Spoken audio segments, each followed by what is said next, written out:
chapter 22, and this is the last chapter of 1Kings, and also the end of Ahab. Probably one of the most notorious people we can have in the scriptures. And they continued three years without war between Syria and Israel. And it came to pass the third year, Jehoshaphat, king of Judah, came down to the king of Israel. So Jehoshaphat is known as a righteous king, and we'll see that later as well. But he's coming to the king of Israel, and the king of Israel said unto his servants, Know ye that Ramoth of Gilead is ours, and we be still and take it not out of the hands of the king of Syria? Basically saying, we could take this, but we're not doing anything yet. We're not doing it. And he said unto Jehoshaphat, this would be Ahaz, wilt thou go with me to battle to Ramoth Gilead? And Jehoshaphat said to the king of Israel, notice his statement, I am as thou art, my people as thy people, my horses as thy horses. And Jehoshaphat said unto the king of Israel, Inquire, I pray thee, at the word of the Lord today. So he's willing to go to battle. He has no problem with it. But let's find out what the Lord wants to do today. First of all, then the king of Israel gathered the prophets together. What kind of prophets do you think Ahaz has? He doesn't ask, he wouldn't have asked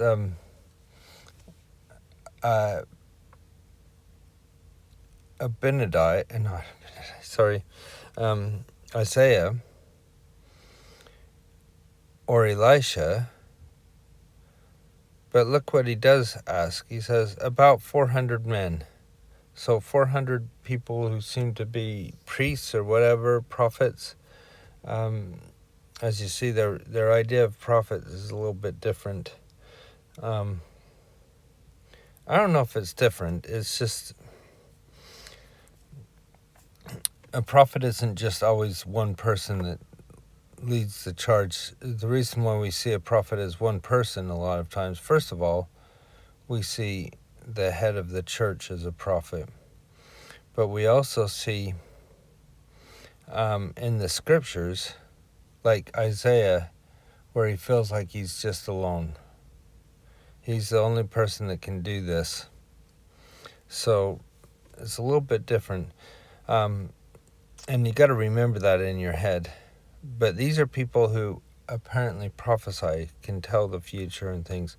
Shall I go against Ramoth Gilead to battle, or shall I forbid? And they said, Go up, for the Lord shall deliver it into your hands, into the hand of the king. So these prophets are saying, yeah, it's going to be fine. And Jehoshaphat said, is there not here a prophet of the Lord besides that we might inquire of him? Obviously, these people are not. Jehoshaphat can see the difference between these false prophets and a real prophet. He sees that. And we should be able to attune ourselves to the point where we can say, you know what, that guy's not speaking the truth, or he's speaking a half-truth, or something like that. We get that all the time nowadays. And it might not be people saying, oh, we're prophets, but they will say, oh, I know what is going to happen, or something like that, and they think that they are right no matter what the Lord thinks. And the king of Israel said unto Jehoshaphat, there is yet one man, Micaiah, the son of Imlah, by whom we may inquire of the Lord. But I hate him. I love the fact that he says, but I hate him, for he doth not prophesy good concerning me. I wonder why. You didn't like Isaiah either, but evil. And Jehoshaphat said, let not the king say so. So he's saying, you know what? If he's going to prophesy for the Lord, then maybe you should be listening to him, and maybe he wouldn't. You wouldn't hate him so much.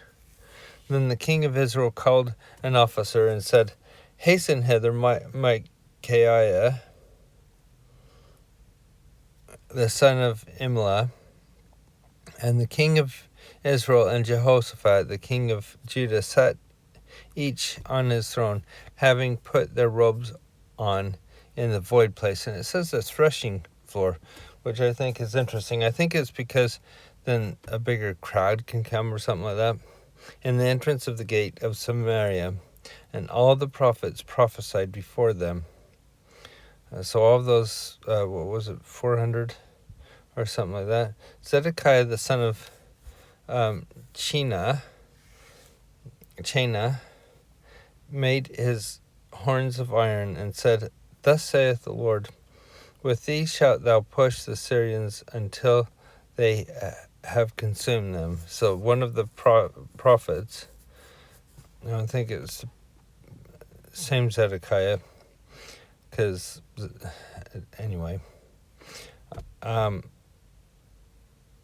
he's saying, if you use these, we'll be able to drive them out. Notice he uses the name of the Lord, even though he's lying. And all the prophets prophesied so, saying, go up to Ramoth Gilead and prosper, for the Lord shall deliver it into the king's hand. So they again say the same thing. Yeah, you're gonna do fine. Especially with these horns. And the messenger was gone to call Micaiah to speak to him, and saying, behold, now the words of the prophets declare good unto the king with one mouth. Let thy word, I pray thee, be like the word of one of them, and speak that which is good. Notice they automatically say, they said it was going to be okay, you should do the same. And Micaiah said,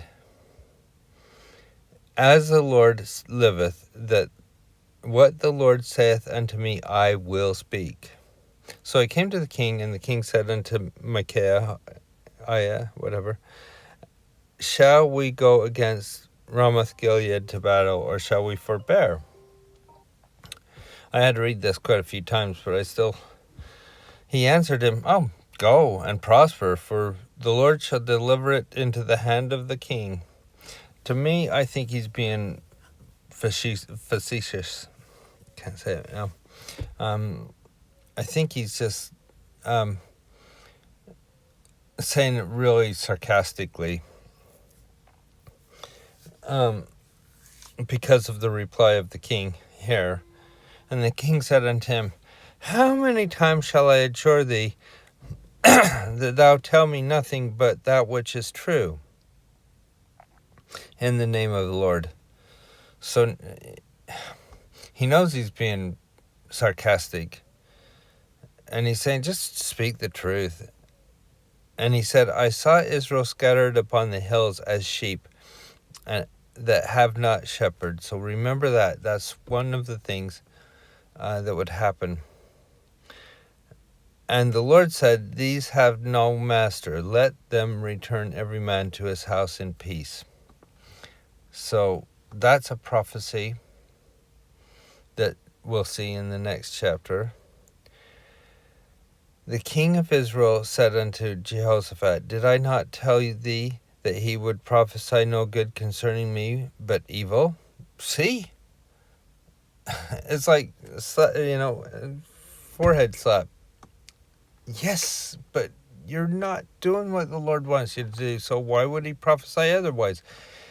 Don't use the prophets as your own personal way of getting your way. It's not the way it is. The whole point of prophets is that we learn what the Lord wants, and then we can do it. And he said, hear thou therefore, and a lot of people nowadays do that, where, I don't like the prophet because he said this or he said that. Listen to what they say and do them, and you won't have the problem. And he said, hear thou therefore the word of the Lord. I saw the Lord sitting on his throne. Now this is an interesting thing here, and I think it's kind of a parable that he's using. And the host of heaven standing by him on his right hand and on his left. And the Lord said, he shall I persuade Ahab, that he may go up and fall at Ramoth Gilead, and one on this manner, and another on that.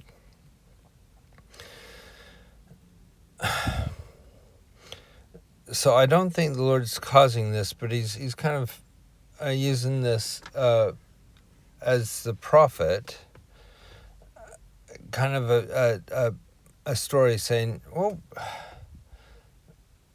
maybe, if you're going to go up, you're going to fall. So either way, the Lord said you'll fall. Let's pretend so the Lord said to those, how are we going to do this? How are we going to make him fall? That's what I'm getting from it. And there came forth the Spirit and stood before the Lord and said, I will persuade him.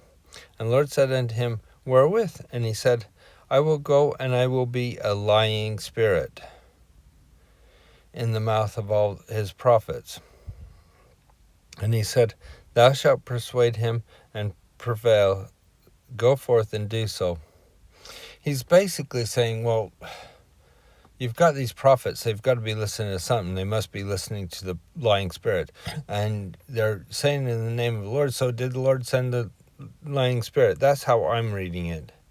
In the footnotes, it just has a Joseph Smith translation, which we'll get to in a second. In fact, we'll get to it now. In the right-hand corner, it details it a little bit. The account recorded in Kings 22 is also found in Chronicles, 2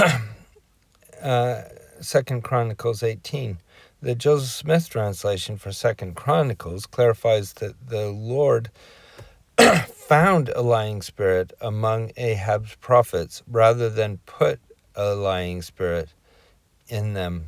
Ahab's false prophets persuaded Ahab to go to battle against the Syrians.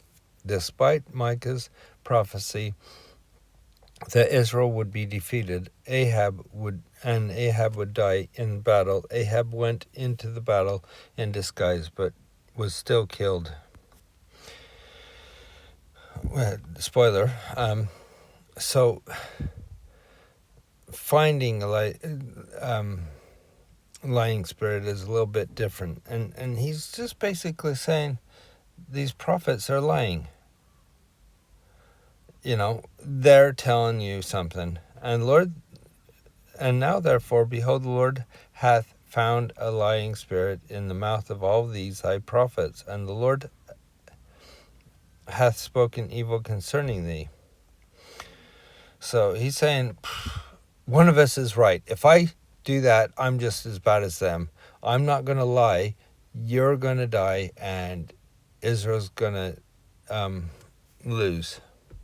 But Zedekiah the son of Chenaanah went near and smote Micah on the cheek. Micaiah, whatever. On the cheek, and said, which way went the Spirit of the Lord? From me to speak unto thee? That's kind of, has the vibes of Alma and Amulek in the prison at Ammonihah. It's just, yeah. And Micah said, behold, thou shalt see in that day when thou shalt go into the inner chamber to hide thyself. Oh, wow. Thou shalt see. I love that. Thou shalt see in that day when thou shalt go into the inner chamber to hide thyself. In other words, he's not, you can hit me all you want, but guess what? You're going to find out for yourself. And the king of Israel said, take Micaiah and carry him back unto Ammon, and the governor of the city of Joash, the king's son, and say, Thus saith the king, put this fellow in prison, and feed him with bread of affliction and water of affliction until I come in peace. Which is not going to happen. That was a false prophecy given him. He wouldn't ever make it back there in peace or otherwise. And Micaiah said, If thou return at all in peace, the Lord hath not spoken unto me. If you come, then yeah, you're right. The Lord hasn't spoken to me. But if you don't come, I hope everybody knows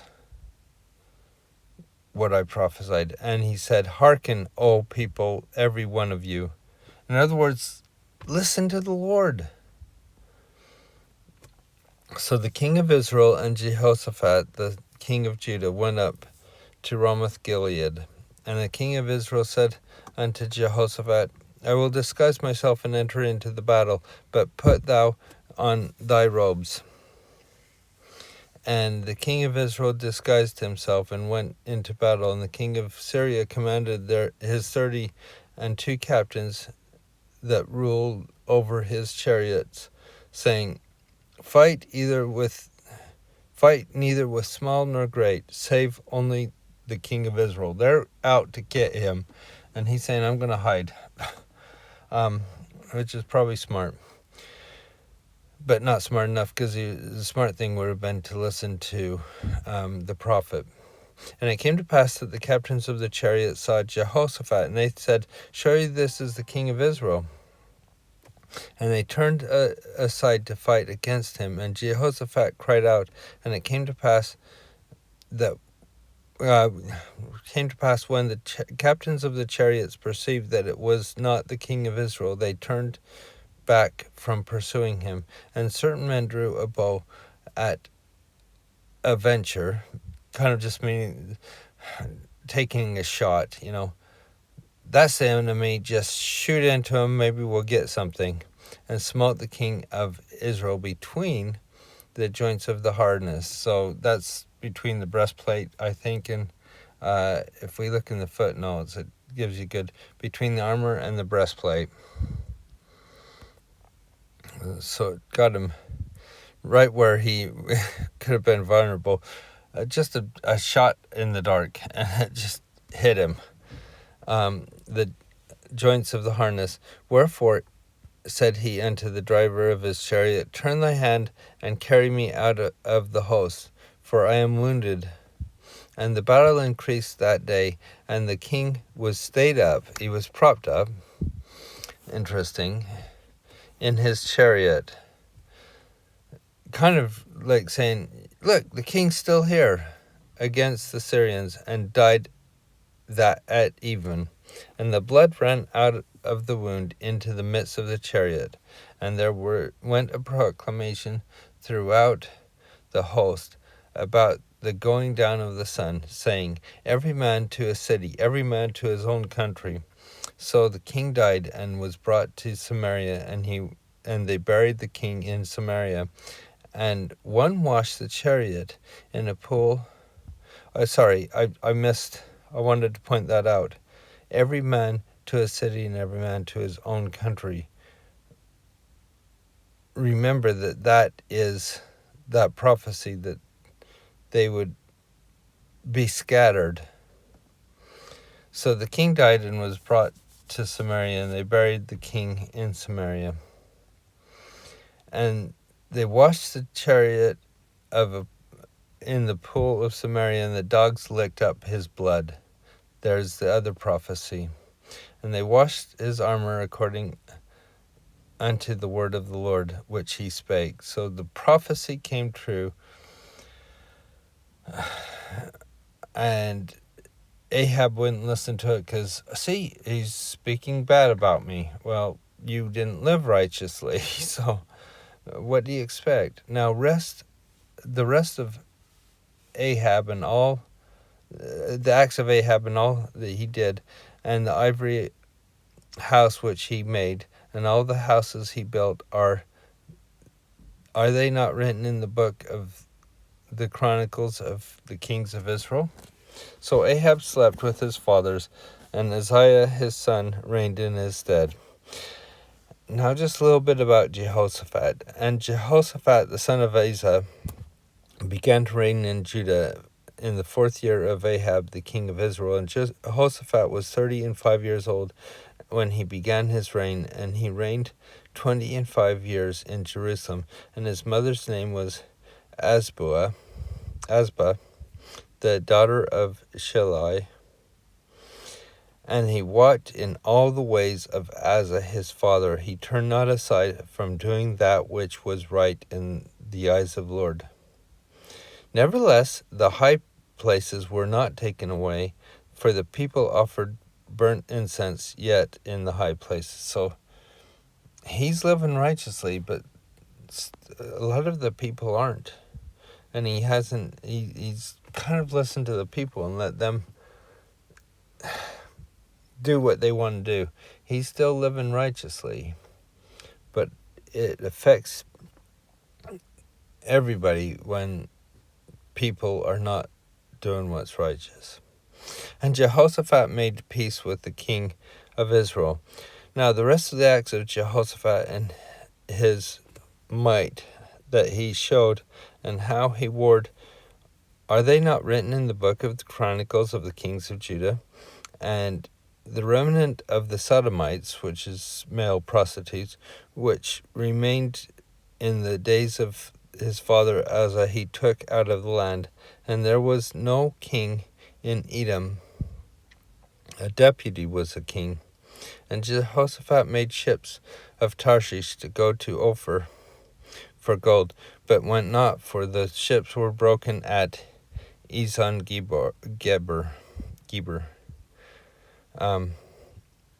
Remember, if they had not gone to war, maybe they would have had these ships and the gold in them. But because they followed what the other prophets said, then they didn't get that. Then said Asa, the son of Ahab, unto Jehoshaphat, let my servants go with thy servants in the ships. But Jehoshaphat would not. Jehoshaphat slept with his fathers, and was buried with his fathers in the city of David his father. And Jeroram his son reigned in his stead. Ahaziah the son of Ahab began to reign over Israel in Samaria the 17th year of Jehoshaphat king of Judah, and reigned 2 years over Israel. And he did evil in the sight of the Lord, and walked in the way of his father, in the way of his and in the way of his mother. He probably didn't know any better in the way, and he should, because of the prophets, and in the way of Jeroboam the son of Nebat, who made Israel to sin. It keeps coming back to Jeroboam, isn't it? And Jeroboam has a lot to answer for. For he served Baal and worshipped him, and provoked to anger the Lord God of Israel, according to all that his father had done. And that is the end of 1 Kings, but it just, what a brutal ending.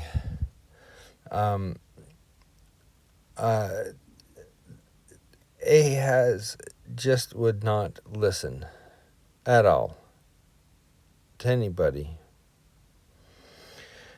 And we should listen to the prophets better, not the false prophets, but the prophets that teach the word of God.